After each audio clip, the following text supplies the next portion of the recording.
मित्रों नमस्कार। ये वीडियो मैंने बनाया है कि आपको विश्व कुंडली के हिसाब से अभी जो आने वाला समय है, जैसे अभी टर्की में भूकंप आया और निश्चित रूप से ये एक दुखद समय रहा और विपरीत वहाँ पर परिस्थिति रही। ऐसा ना हो, लेकिन फिर भी जो ग्रह योग बताते हैं कुछ ना कुछ इसमें होता ही है। और अब आने वाले समय में पाकिस्तान, चीन, उनके लिए भी ये समय बहुत बुरा है। ऐसे भूकंप वहाँ भी बड़े गंभीर आ सकते हैं जो नेगेटिव होंगे। उसका वैसे तो ध्यान ही रखा जा सकता है और कुछ तो इसमें हो नहीं सकता कि कहाँ आएगा, कैसे आएगा, ये अनुमान लगाना थोड़ा सा मुश्किल जाता। परंतु इन 2-3 देशों के भी टाइम थोड़े से टफ रहेंगे। उसके पीछे कुछ कारण हैं और ऐसी स्थिति में भारत भी अछूता नहीं रहेगा, क्योंकि भारत का हिमालय भी अब जैसे जैसे सतयुग आएगा तो हिमालय अपने आप में परिवर्तन करेगा। और विशेष रूप से उत्तराखंड में यदि हम केदारनाथ, बद्रीनाथ, जोशीमठ और हिमालय के तराई क्षेत्रों की बात करें तो यहाँ बहुत सारा परिवर्तन होगा। सरकार भले ही प्रयास करे जोशीमठ वगैरह को बचाने का, लेकिन नहीं बच पाएगा। उसके कारण बहुत सारे हैं। एक आध कारण नहीं है कि वहाँ खाली कुछ पर्यावरण को नुकसान पहुँचाया गया है या बहुत सारे डैम बन गए हैं या शासन के कारण कुछ गलती हो गई है। इसमें ऐसा नहीं है। जब कुछ परिवर्तन कुदरत कराना होती तो वो कुदरत अपने आप में परिवर्तित कर लेती है।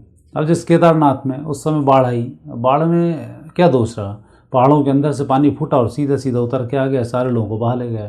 तो उसमें कहाँ केदारनाथ पर कोई ऐसी परियोजना शासन की थी कि जिसके कारण से नुकसान हो जाए? समय होता है। एक समय था जब केदारनाथ, बद्रीनाथ का एक पुजारी हुआ करता था। पहले बद्रीनाथ की शयन आरती करता था, वही जाकर केदारनाथ की शयन आरती करता था। नर नारायण बीच में पहाड़ उपस्थित हुए और उसका जो दूरी है वो 350 किलोमीटर की हो गई। तो ऐसे ही अब ये जो स्थान है, ये स्थान में विशेष रूप से जब कलयुग का समय आता है तब मध्य बढ़ता है और ऐसे समय में जगन्नाथपुरी का विशेष महत्व होता है, क्योंकि कलयुग के जो देवता हैं वो जगन्नाथपुरी हैं। भगवान जगदीश हैं, भगवान गिरिराज जी हैं, कामदगिरी हैं, यमुना जी हैं। ये कलयुग के जो तारक हैं ये योग में इनमें माने जाते हैं और इन्हीं के माध्यम से जब आपको कोई कार्य सिद्ध करना हो तो लोग इन्हीं की जनरली आराधना करके इस प्रकार के कार्यों को सिद्ध करने के लिए बताते भी थे।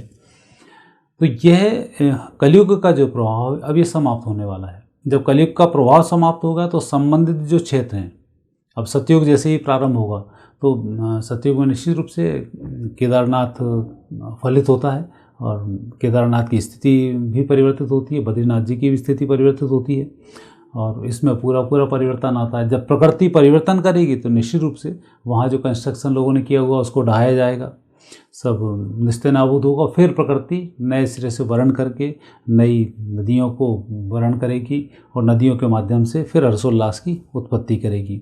तो मुझे लग रहा है कि हिमाचल के जो क्षेत्र हैं वहाँ पर इंडिया में तूफान, बर्फ़ की बहुत अधिक होना, बर्फ़ कम पड़ना, लगातार भूकंप आना, ये स्थिति वहाँ पर बनेगी और ये पूरा परिवर्तन अब होगा और बहुत जल्दी ये सारी चीज़ें होने वाली हैं।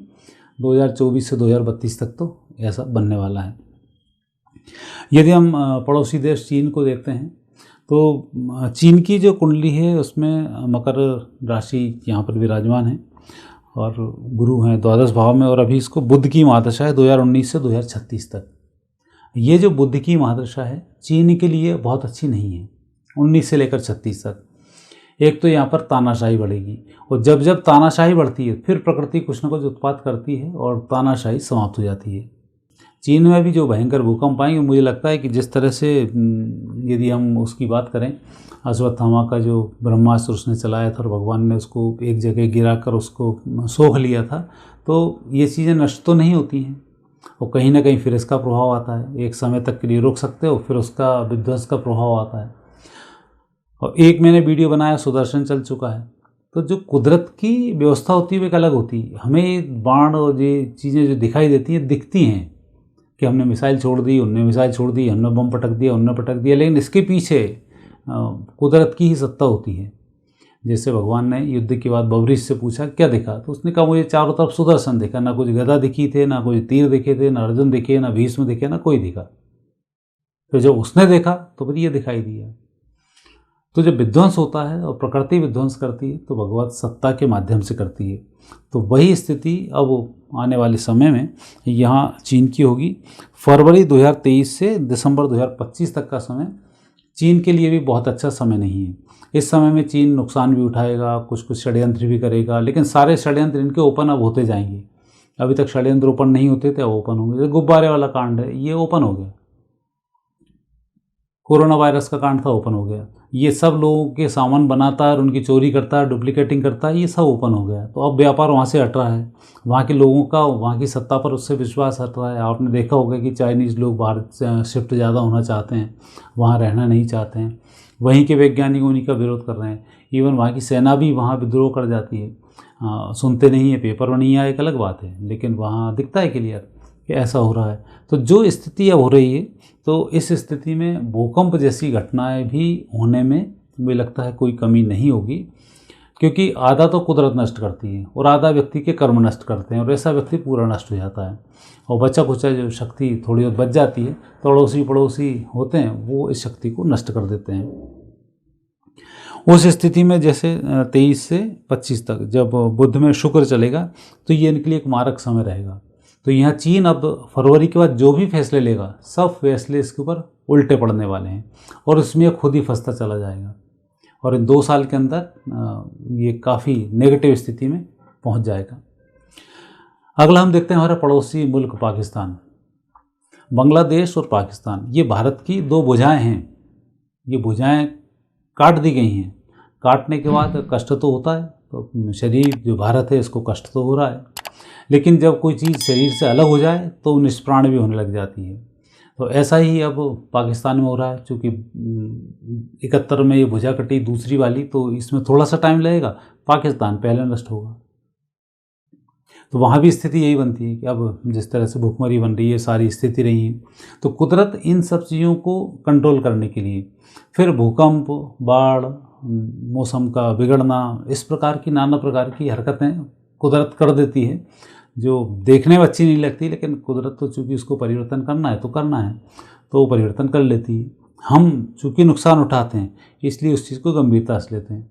आज हमारे शरीर में बाल बढ़ जाते हैं, हम नाई के पास जाते हैं, कटिंग करा के बाल फेंक आते हैं। कुदरत के लिए इतना ही काम है बस, उसके लिए मनुष्य का कोई वो नहीं है जब वो खुद अपने लिए बात करता है।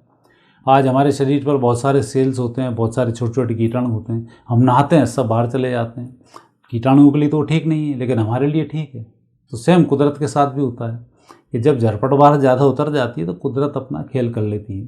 तो ऐसे ही भूकंप वगैरह यहाँ पर भी मुझे लगता है कि गंभीर रूप से दिखाई देते हैं। जो पाकिस्तान अकेला ही नहीं है, इसके आसपास के जितने भी और कंट्रीज़ हैं, पाकिस्तान है, अफ़गानिस्तान है, सीरिया भी है, बहुत सारे जो देश हैं, इराक, ईरान, जिस तरह से कंट्रीज़ हैं आसपास की, इन सब कंट्रीज़ों में यह दिक्कत आनी शुरू होगी। और ये समय मुझे लग रहा है कि जुलाई 23 के बाद से इनका भी आएगा। 16 जुलाई 23 से 26 मई 2026 तक पाकिस्तान बहुत बुरे समय से गुजरेगा। इस समय में अराजकताएँ फैलेंगी। वहाँ जितना कश्मीर में खून खराबा नहीं हुआ, उससे कई गुना वहाँ खून खराबा होगा। चुनाव तो बड़ी खतरनाक स्थिति में लड़ा जाएगा। वहाँ पर जिस तरह से यहाँ टेरर करके वोटिंग नहीं हो, उसके लिए जिस तरह से टेरराइज करते थे, वो अब पाकिस्तान में आप लोग को हर बूथ पर देखने को मिलेगा। यहाँ तो पर्टिकुलर एरिया था कि जिनकी पॉपुलेशन ज़्यादा थी, वहाँ जिनका हाथ वहाँ चल जाता था, तो वहाँ ये काम करते थे। लेकिन पाकिस्तान में ये हर जगह आपको अब देखने को मिलेगा। तो ये जो स्थिति शुक्र में बुध की जब अंतर्दशा इनको आएगी, यह आएगी 26 जुलाई 2023 से 26 मई 2026 तक। तो ऐसी स्थिति में पाकिस्तान सामान्यतः अपराधियों की मार भी झेलेगा और कुदरत की मार भी झेलेगा। अभी जिस तरह से बाढ़ आई, अब मुझे तो भूस्खलन का आ सकता है, भूकंप का वहाँ पर एक आ सकता है, या आपसी विद्रोह इतना खतरनाक हो सकता है कि पाकिस्तान की भौगोलिक स्थितियों में परिवर्तन होने की संभावना इसमें पूरी है। पीओके की तरफ से हो सकती है, बलूचिस्तान की तरफ से हो सकती है, 3-4 टुकड़े वैसे उनकी हो सकती है, अपराधियों के पास में इनकी सत्ताएं जा सकती हैं। तो ये मैक्सिमम स्थिति वहाँ पर इन 2-3 साल के अंदर अंदर दिखाई देती है कि शुक्र बुध में, बुध जिस तरह से चलता है, शुक्र योद्धा हो जाता है, लेकिन शुक्र जब शुक्राचार्य के अंडर में आता है तो राक्षसी तत्व भी हो जाता है, और राक्षसों में जब बुद्धि आ जाए तो बहुत ज़्यादा विध्वंस कर डालते हैं। तो तो ऐसी स्थिति पाकिस्तान के साथ होने वाली है कि जिन सपनों को इनने पाला है उन्हीं के माध्यम से अब इसका नुकसान होने वाला है। और मुझे लगता है कि जो तीनों स्थिति आने वाली वर्ष विश्व की लग्न कुंडली के हिसाब से जो मैंने अभी एक एनालिसिस इनका किया, भारत, पाकिस्तान और चीन का, वो स्थिति अब आने वाले समय में घटित होने वाली है, जिसकी मैंने आपको जानकारी उपलब्ध कराई। मित्रों, यह प्रोग्राम आपको कैसा लगा आप मुझे सूचित अवश्य करें। और अच्छा लगता है तो निश्चित रूप से चैनल को आप सब्सक्राइब करें, बेल आइकन प्रेस करना नहीं भूलें, और आप क्या जानना चाहते हैं उसकी जानकारी आप हमें, अब आप मुझे आज्ञा दीजिए। नमस्कार।